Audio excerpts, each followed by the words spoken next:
Hello guys, good morning to all of you. Today we will discuss about unit second, structure of atoms. Structure of atom, we discuss about atoms in Dalton's atomic theory. According to Dalton atomic theory,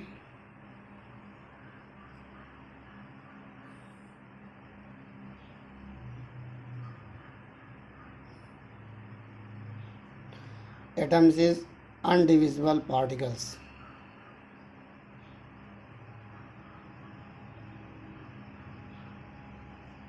Atom is undivisible particles. You know that atom is undivisible particles according to Dalton atomic theory. तो जब ये पता है कि Dalton's atomic theory के according atoms आपका undivisible है, तो when atoms is undivisible then how can you define the stability of an atom, that atoms are stable और non stables, and how elements are formed, molecules are different types of compounds or different types of molecules. This problem described to this problem Dalton's atomic theory is say that atoms is undivisible, but other scientists we say that after discovery of isotopes and isobars, atoms does not undivisible. Therefore, most scientists say that atoms are divisible. Atoms are divisible, which means atoms is composed by smallest particles. These particles are known as electron, proton, and neutron, and this is known as subatomic particles of an atoms. कोई भी atoms आपका है वो electron, proton and neutron से मिलकर बना होगा. Atoms is composed by electron, proton and neutron. Means atoms को आप इलेक्ट्रॉन, प्रोटॉन एंड न्यूट्रॉन में डिवाइड कर सकते हैं. बट डाल्टन्स एटॉमिक थ्योरी से that atom is undivisible, means atoms को आप डिवाइड नहीं कर सकते थे according to Dalton's atomic theory. But atoms are composed by electron, proton and neutron, and these are called subatomic particles.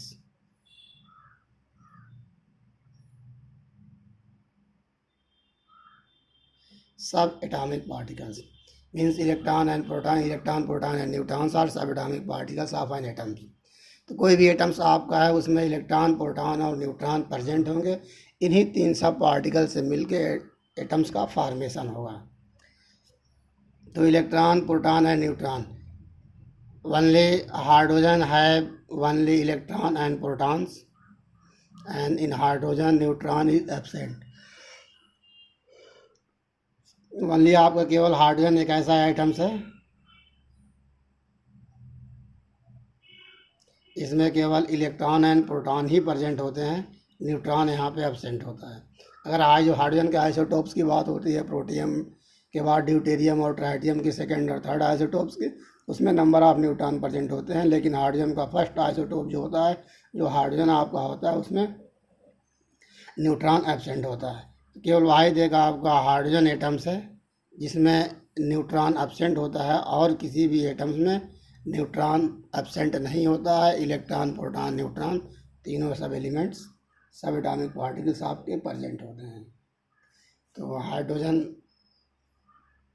Do not have neutron but it's composed by electron and proton. All atoms we say that's all atoms are composed by electron, proton and neutron, and these are called subatomic particles. Except hydrogen, neutrons are present in all atoms or all elements. अब you know that electron, proton and neutron. Dalton atomic theory is proposed in 1808. At this time, electron, proton and neutron does not discover. तो जब इस वक्त 1808 में electron, proton और neutron को discover नहीं किया गया था, इसके बारे में कोई जानकारी नहीं थी। इस कंडीशन में यहाँ पे डाल्टन ने एटम्स को अनडिविजिबल किया गया था। बस जैसे इलेक्ट्रॉन प्रोटॉन न्यूट्रॉन को डिस्कवर किया गया, तब डाल्टन एटॉमिक थियरी आपकी फेल्स हुई। उसके बाद से कहा गया कि atoms is divide in electron proton neutron, और atom is also divide in 3 sub atomic particles. अब हम देखेंगे इलेक्ट्रॉन प्रोटॉन एंड न्यूट्रॉन को कैसे डिस्कवर किया गया है। फर्स्ट हम देखते हैं discovery of electron.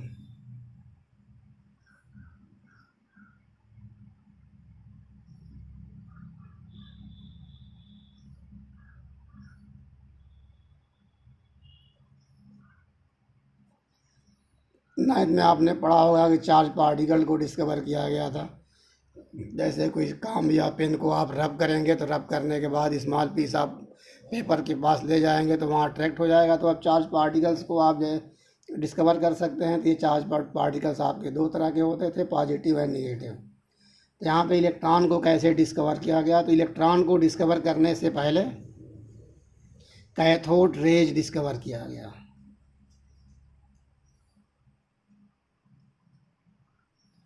Cathode rays के हेल्प से इलेक्ट्रॉन को डिस्कवर किया गया। अब कैथोड रेज को कैसे डिस्कवर किया गया,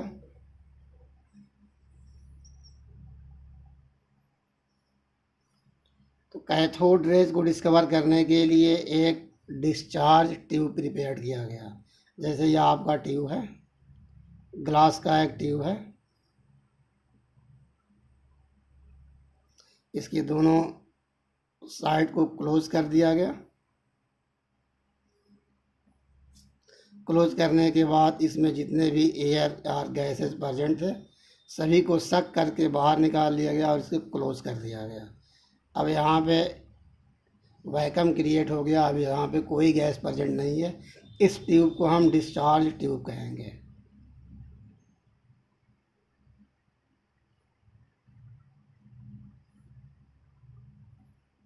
ये ट्यूब आपका डिस्चार्ज ट्यूब है। अब इस डिस्चार्ज ट्यूब के हेल्प से कैथोड रेज को डिस्कवर किया गया और कैथोड रेज के हेल्प से इलेक्ट्रॉन को डिस्कवर किया गया है। अब डिस्चार्ज ट्यूब के हेल्प से कैसे डिस्कवर किया गया, पहले डिस्चार्ज कैथोड रेज को कैसे डिस्कवर किया गया। अब यहाँ पे 2 इलेक्ट्रोड अटैच कराया गया दोनों एंड्स पे।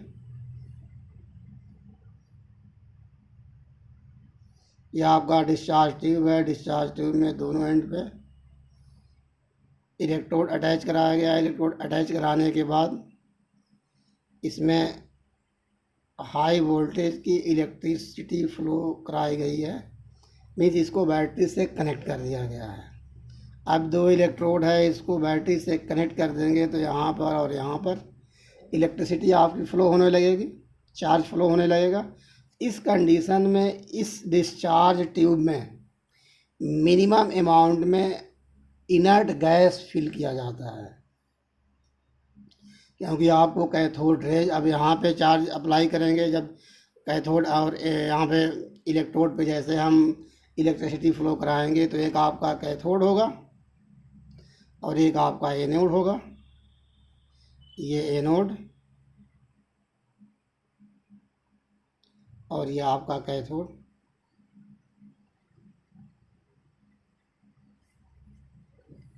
पॉजिटिव जोड़ेंगे निगेटिव, तो यहाँ पे आपका एक कैथोड और एनोड आपका अटेंड हो जाएगा। अब जैसे ही यहाँ पे मिनिमम अमाउंट में इनर्ट गैस फिल होता है, अब जैसे यहाँ से हाई वोल्टेज की इलेक्ट्रिसिटी यहाँ फ्लो कराते हैं तो यहाँ से एक हल्की लाइट यहाँ से आपकी प्रोवाइड होती है और ये लाइट हल्की शाइनिंग यहाँ से क्रिएट होती है और ये शाइनिंग पैकेट के फॉर्म में निकलती है और एनोड प्लेट की तरफ मूव करती है।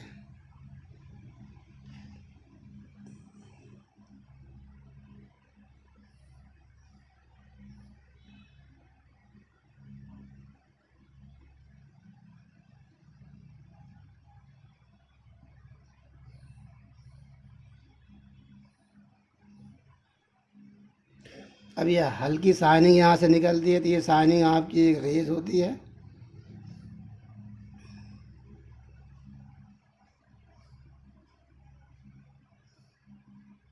तो बैंड के फॉर्म में, पैकेट के फॉर्म में यहाँ पे एक हल्की शाइनिंग क्रिएट होती है जो एनोड की तरफ मूव होती है। अब ये यहाँ से क्रिएट होती है, यहाँ से क्रिएट हो रही है। Therefore it's is composed by are we say that this nature of this rays is negative and thus it is secreted by cathode plates, thus it's called cathode rays।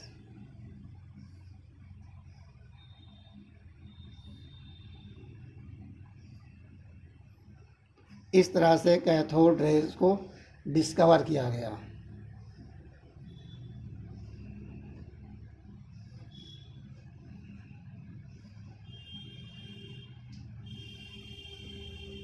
तो cathode rays is discover इन 1869 में cathode rays को discover किया गया था।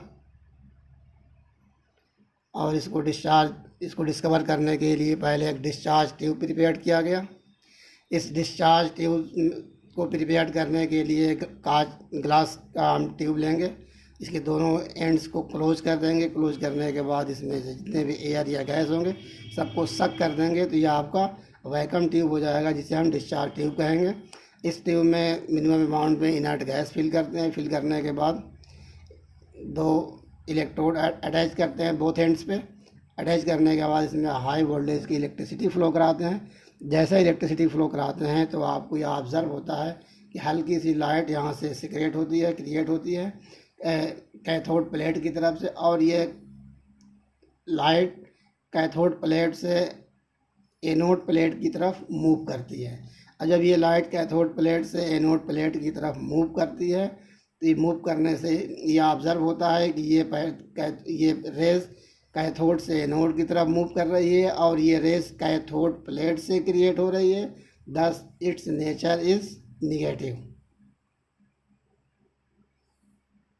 Its nature is negative and this is created from cathode plates, then it's called as cathode rays।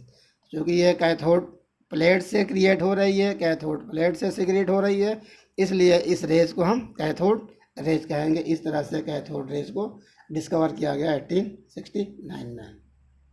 अब जब इस तरह से कैथोड रेज को डिस्कवर किया गया तो डिस्कवर करने के बाद से साइंटिस्ट ने, जैसे थॉमसन, रदरफोर्ड, अदर साइंटिस्ट ने इस पे वर्क किया, इस कैथोड रेज पे, क्या ये निगेटिव नेचर्स के हैं। तो ये पाया गया कि हाँ ये निगेटिव नेचर्स के हैं, ये सही है। अब जब ये एक रेज है, जैसे लाइट आपके यहाँ से निकलती है, ये लाइट आपका एक रेज है। अब ये लाइट जब रेज है तो ये रेज आपके स्मॉल छोटे छोटे पार्टिकल से मिलके बनी होगी।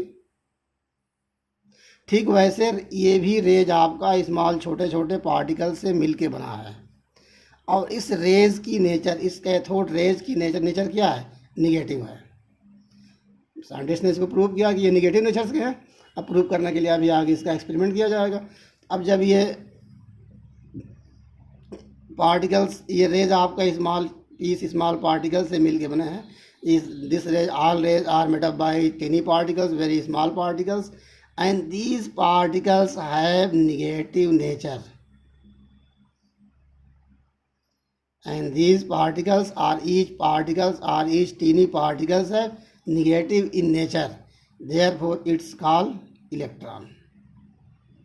और इस तरह से इलेक्ट्रॉन को डिस्कवर किया थॉमसन ने। तो कैथोड रेज को पहले डिस्कवर किया गया। कैथोड रेज को डिस्कवर करने के बाद कैथोड रेज को डिस्कवर किया गया। कैथोड रेज को डिस्कवर करने के बाद इसी कैथोड रेज के हेल्प से इलेक्ट्रॉन को डिस्कवर किया गया। तो कैथोड रेज को डिस्कवर 1869 में किया गया था। इसको डिस्कवर करने के बाद थॉमसन ने इसका स्टडी किया। स्टडी करने के बाद कहा कि ये रेज नेगेटिव नेचर्स की होती हैं और these rays are composed by very small are numbers of tiny particles and these tiny particles have negative in nature, therefore these negatives in nature of tiny particles is called electron. इस तरह से electron को discover किया गया। अब cathode rays को discover किया गया। कैथोड रेज को डिस्कवर करने के बाद इलेक्ट्रॉन को डिस्कवर किया गया। अब जे टॉमसन ने तो कह दिया कि these rays is compose by small tiny particles which have negative in nature and is called electron. अब कहने से तो बात चलेगी नहीं, तो अदर साइंटिस्ट ने एक्सपेरिमेंट्स किया, या फिर ये कह लीजिए कि रदर जे टॉमसन ने ही इस रेज की प्रॉपर्टी को क्लासिफाइड किया। कैसे एक्सपेरिमेंट किया कि ये निगेटिव है, ये पॉजिटिव है, या इसमें मास है कि नहीं है, ये मूव कर रहा है तो वेलोसिटी है कि नहीं। इस तरह से कुछ एक्सपेरिमेंट किया गया और इस एक्सपेरिमेंट्स के बेस पे ये कहा गया कि ये निगेटिव नेचर्स के हैं, इसमें मास है, इसमें वेलोसिटी होती है और ये निगेटिव नेचर्स का होता है एंड सो ऑन। तो इसको एक्सपेरिमेंट करने के लिए हम देखते हैं कि property of cathode rays, property of cathode rays. Cathode rays की प्रॉपर्टी क्या है? अब कैथोड रेज की प्रॉपर्टी क्या है? तो कैथोड रेज अभी कहा गया है कि कैथोड रेज आपका निगेटिव प्लेट से सिक्रेट होती है, क्रिएट होती है, और निगेटिव प्लेट से क्रिएट होने के बाद ये एनोड की तरफ मूव करती है। एक प्रॉपर्टी ये हो गई। अब ये स्ट्रेट लाइन में मूव करती है। फर्स्ट पॉइंट आपका है move in straight line, straight line में मूव करता है। Second,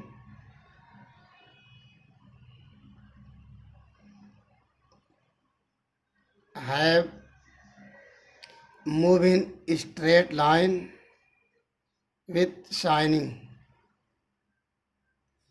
have mass and velocity, mass and velocity इसमें प्रेजेंट होता है।